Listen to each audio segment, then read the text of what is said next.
Good day. It's November 13, 2025. Former Speaker Nancy Pelosi announced she's finally retiring from Congress after 40 years of service as a lawmaker. I'm Maribel Villanueva. Welcome to The Pulse. Congresswoman and former Speaker of the House of Representatives Nancy Pelosi has announced the coming end of her career in public service after 40 years in Congress. Pelosi stated that she will not seek re-election after her term ends on December 31, 2027. Pelosi, who represented part of San Francisco and other adjoining cities south of the Golden Gate Bridge, was first elected to Congress in 1987 in a special election created by the death of Representative Sala Burton in February that year. Pelosi rose to the Democratic power structure in Congress to become the first woman ever to hold the Speaker's gavel in 2007 to 2011 during the Bush and Obama presidency. She returned to that position in 2019 to 2023 during the Biden administration. She began her rise to power in the Democratic Party as a fundraising organizer in the San Francisco Bay Area and later became chair of the California State Democratic Party before running for Congress. Her ascent to the ladder of power in Congress were in that same period of the rise of known lawmakers like Representative Jim Clyburn of South Carolina, Representative John Lewis of Georgia. Both are also Democrats. Nancy Pelosi has so far the only woman to be in the succession of power after the president and vice president, being Speaker of the House. Congresswoman Pelosi was able to pass important legislations protecting LGBTQ rights and other diversity, equality, and inclusive or DEI policies during her term as Speaker. Nancy, in a big message in the social media, said, "Thank you, San Francisco." The Democrats appeared to have a rebellion to end the government shutdown that had gone into the sixth week. 6 Democratic senators voted to approve a deal with the Republican Senate leadership, which opened a pathway to reopen the government with a spending deal in a continuing resolution that it will submit to the House of Representatives, where the Republicans are still on vacation, even though Democrats had been coming to their offices in D.C. Speaker Mike Johnson has called for a session of the lower chamber of Congress and 1 new Democratic congresswoman still to be sworn in. The 6 Democratic senators who caved in to make a deal with the Republicans to fund the government include Senator Dick Durbin, the Senate Minority Whip and number 2 ranking Democrat in Senate, Senators Jeanne Shaheen of New Hampshire, Tim Kaine of Virginia, Maggie Hassan, also of New Hampshire, John Fetterman of Pennsylvania, Nevada Senators Jackie Rosen and Catherine Cortez Masto, and Angus King, an independent who caucuses with the Democrats. The rest of the Senate Democrats felt betrayed and furious that 8 of their colleagues caved in and gave the Republicans what they wanted, but not for the American people, for which they were fighting for and standing on their ground. Independent Senator Bernie Sanders, who also caucuses with the Democrats, described the situation of 8 Democrats voting with Republicans as a very, very bad vote. Senator John Hickenlooper of Colorado said he voted no because he was pissed off and frustrated that Democrats had given Republicans every chance to negotiate and they wouldn't do it. Senator Chris Murphy of Connecticut, another Democrat, said he was angry and like many of his colleagues are angry that 8 Democrats gave in and that it is not what the American people wanted this to go. Federal workers are somewhat relieved the federal government could be reopening soon and that they can finally have a paycheck in time for Thanksgiving holiday and for Christmas.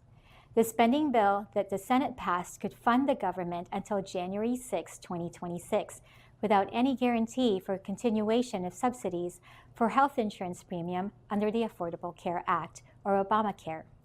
What the 8 Democrats got as a deal from the Senate was a guarantee to have a discussion or continuing to discuss and vote on the subsidies for the Affordable Care Act subsidies while the government is open for business. But if no deal of a guarantee on the Affordable Care Act subsidy is made during that time, the government will shut down again on January 7, 2026, until a new spending bill or continuing resolution is passed in a bipartisan basis.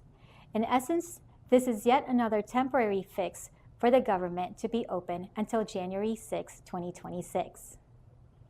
U.S. District Court Judge from Massachusetts, Mark Lawrence Wolf, resigned his post last week in protest for what he described as an assault on the rule of law by Donald Trump for using the law for partisan purposes.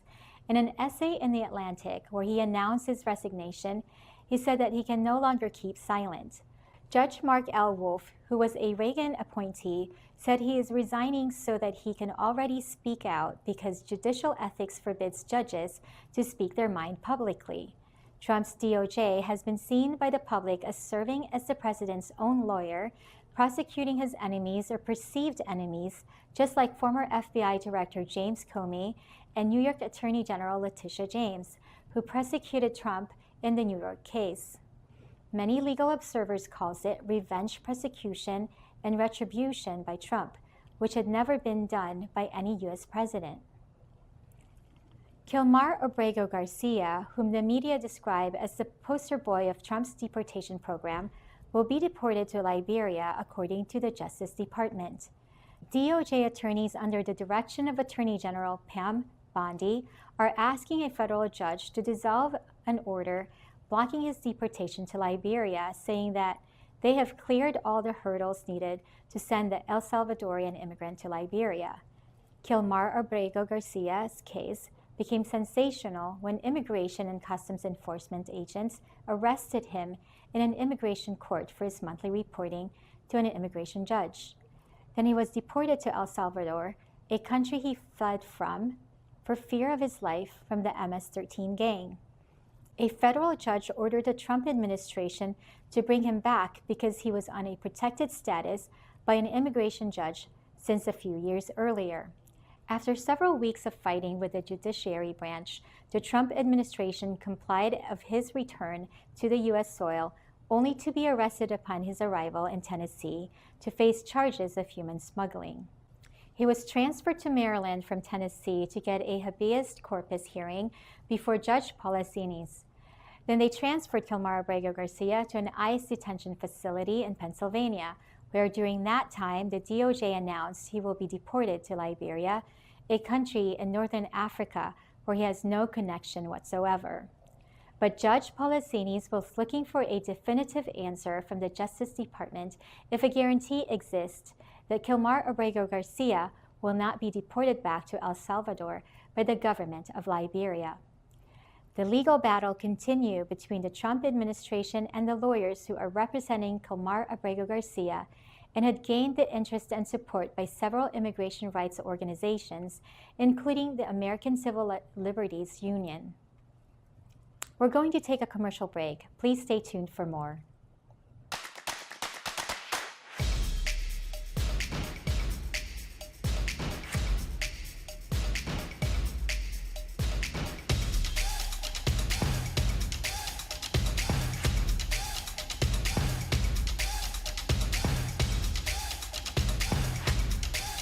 Pure Medical Equipment provides top-notch quality medical supply equipment. Whether to rent or buy, Pure Medical Equipment and Supplies has it all. Pure Medical Equipment is committed to serve and give back to Southern Nevada. We deliver medical supplies and rentals to your door.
Welcome back to The Pulse. Even before recovering from the devastation in Leyte and other parts of the Visayas region from the super typhoon Tino, a few days later the Philippines had to deal with another super typhoon, Uwan, that devastated the province of Catanduanes, Aurora, and the provinces in the Cordilleras and the Ilocos region.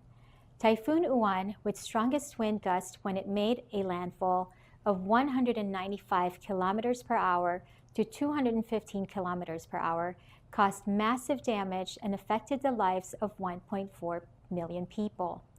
Fortunately, there were only 2 reported deaths from these Category 5 typhoon. In the province of Catanduanes, where it did not make a landfall but passed to its north by only less than 50 kilometers from the eye of the Typhoon Uwan, internationally named Fangwan, but the eye wall of the super typhoon pounded the island province with heavy rain and gusty winds.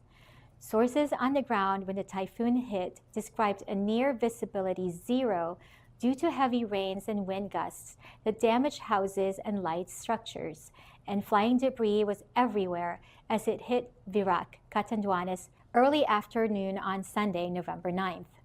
There were reported storm surges on the sea level, rising to about 1.7 meters or 6 feet, that was hitting the seawall and the shores. Catanduanes and the Cordillera region was the hardest hit, as it travels Luzon from the east through the province of Aurora and Cagayan Valley towards the west to the Ilocos region.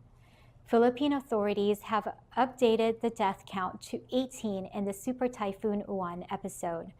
The count from the Office of the Civil Defense shows that 12 are from the Cordillera Administrative Region, 3 from Region 2, which is Cagayan Valley, 5 from Region 5, the Bicol region, 6 from Western Visayas region, and 8 from Eastern Visayas.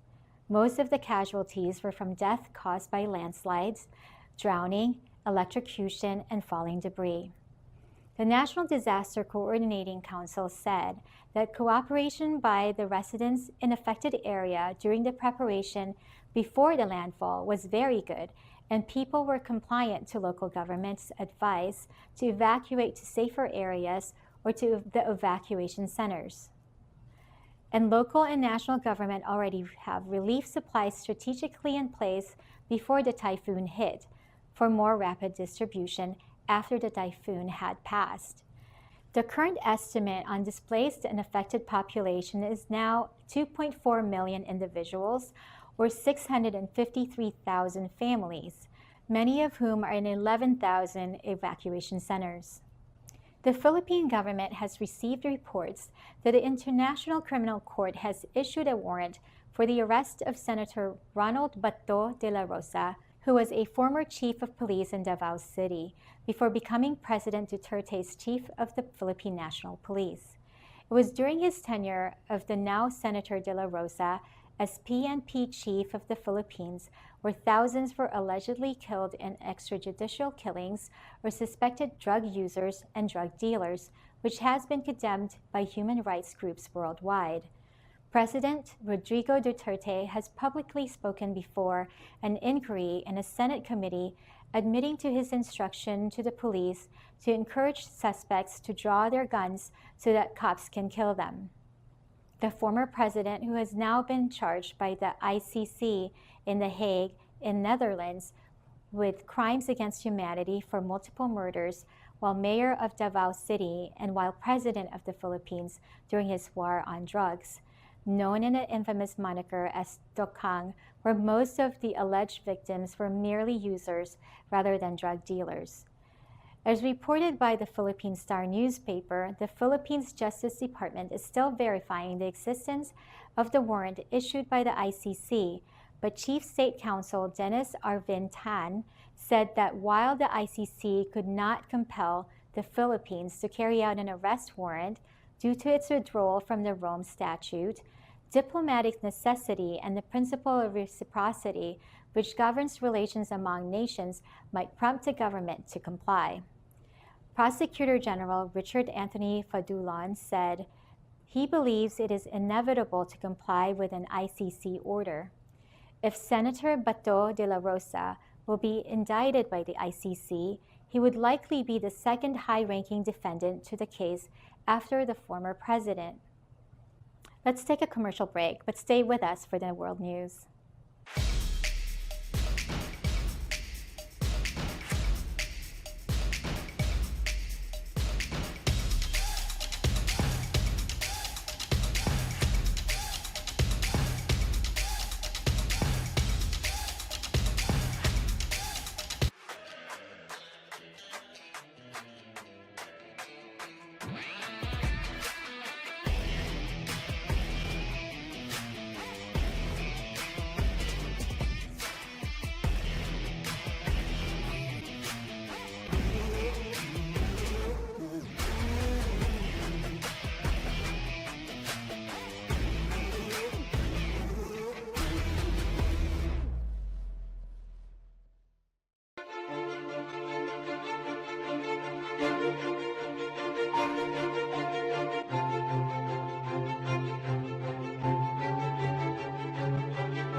With the many recent changes and focus on immigration law, now more than ever is the time to seek the help you need from an attorney you can trust.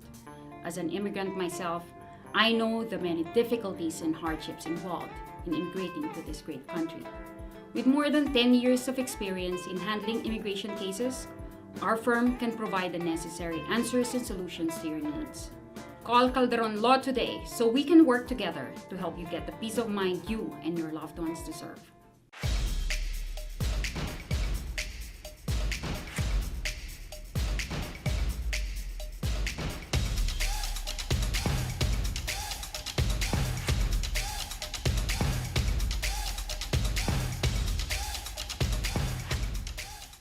Welcome back to The Pulse.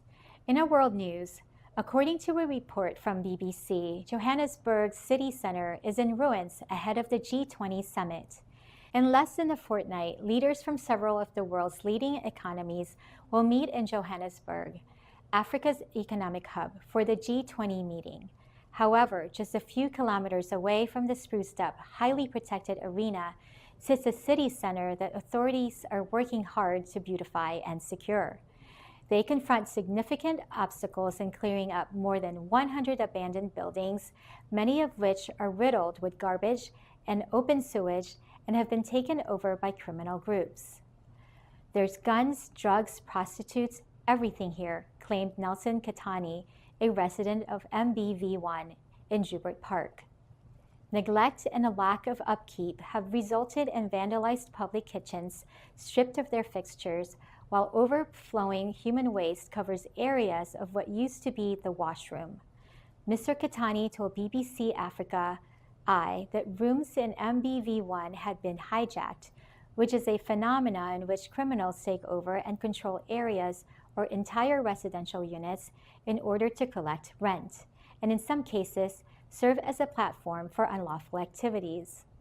The BBC has discovered and confirmed 102 decrepit or abandoned buildings in the inner city, covering an area of around 18 square kilometers or 7 square miles, while other media reports have indicated significantly higher counts. Some of these have been hijacked and are unsuitable for human occupancy. When discussing the G20 meeting with the City Council in March, President Cyril Ramaphosa was thinking about the state of the city. "I found the city filthy," he explained. "It is a painful sight to go through the center of the city. You have a number of abandoned buildings that have been hijacked that are not paying your rates and taxes." Johannesburg Mayor Dada Moreno stated at the time that the city was ready to host a G20. The BBC went to Bannon Court, another inner-city building with filthy rooms and rubbish everywhere. A pungent odor of human excrement filled the building. Sinatamba Makoma, a resident, told the BBC that council-owned Bannon Court had been hijacked and that the city council had turned off the water. The municipality was angry about the crime from this building. That's why they took away the water. Singhue Goodman Sitole, another resident, explained. The Johannesburg City Council did not answer to the BBC's request for comment on Bannon Court's water supply. Mr. Makoma further stated that there is no electrical supply, forcing them to rely on gas and solar lights. Because of the lack of utilities, residents cook their meals on portable gas tanks that power stoves. However, without water or fire extinguishers nearby, the risk of fire is extremely high. Cars abandoned in the building's basement were partially immersed in human feces that had overflowed into a nearby alleyway. Litter floated on top of the slow-moving sewage sludge.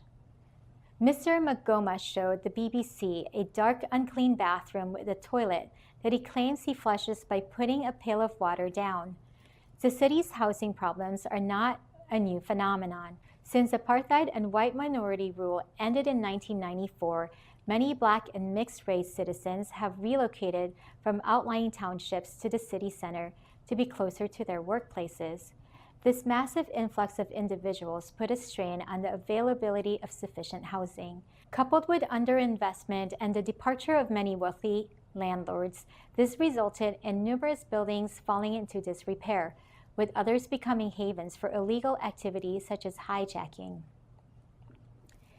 In an Associated Press report, 3 years after its liberation, Ukraine's Kherson city is under a new siege. Most of Kherson's streets are now deserted. 3 years after the liberation ended a 9-month Russian occupation, the city that once erupted in jubilation has sunk into a fearful silence, with daily activity taking place behind walls or underground. On November 11, 2022, residents flocked to the main plaza of the southern Ukrainian port city, waving blue and yellow flags and embracing the soldiers who had liberated them after months of Russian domination. They assumed the worst had passed.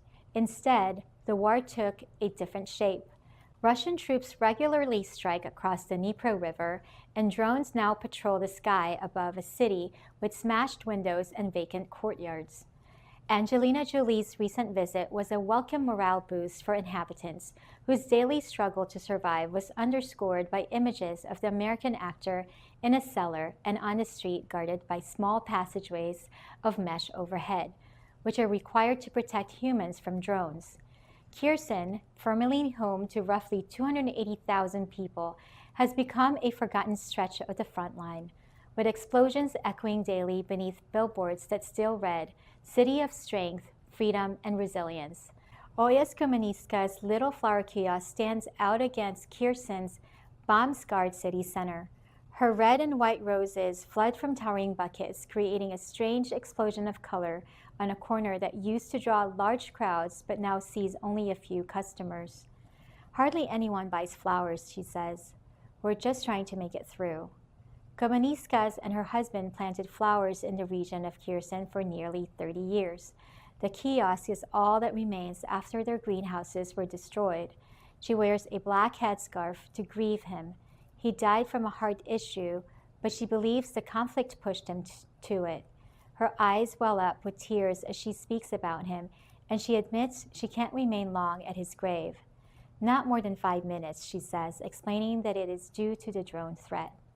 However, security at her stand is not any better. Once a shell flew directly over her head. She only survived because she bent down, she claims, pointing to a fractured glass pane that she later covered to conceal the damage. Komunitska, like many other Kherson residents, has learned the new laws of survival.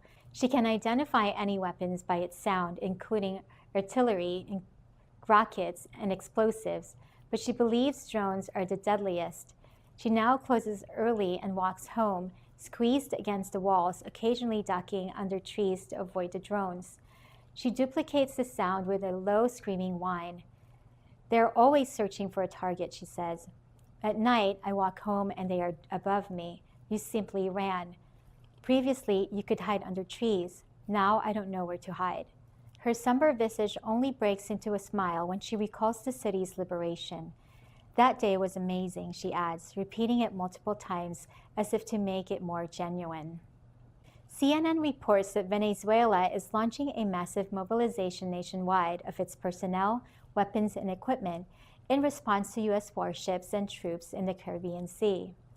Land, air, and naval exercises were carried out last week, according to Defense Minister Vladimir Padrino Lopez, who described the deployment as a response to the imperialist threat posed by the U.S. buildup.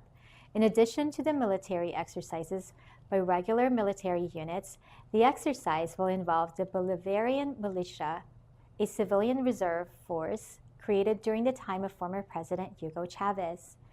As a note to this military action, like bombing Venezuelan speedboats, leaving Venezuela onto international waters, is Trump's unilateral actions and had no consent from the U.S. Congress.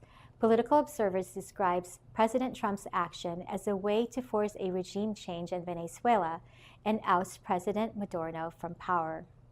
We will leave it at that as we are out of time for this broadcast. Please join us again next week here at The Pulse. I'm Maribel Villanueva. Thank you for watching and God bless your week.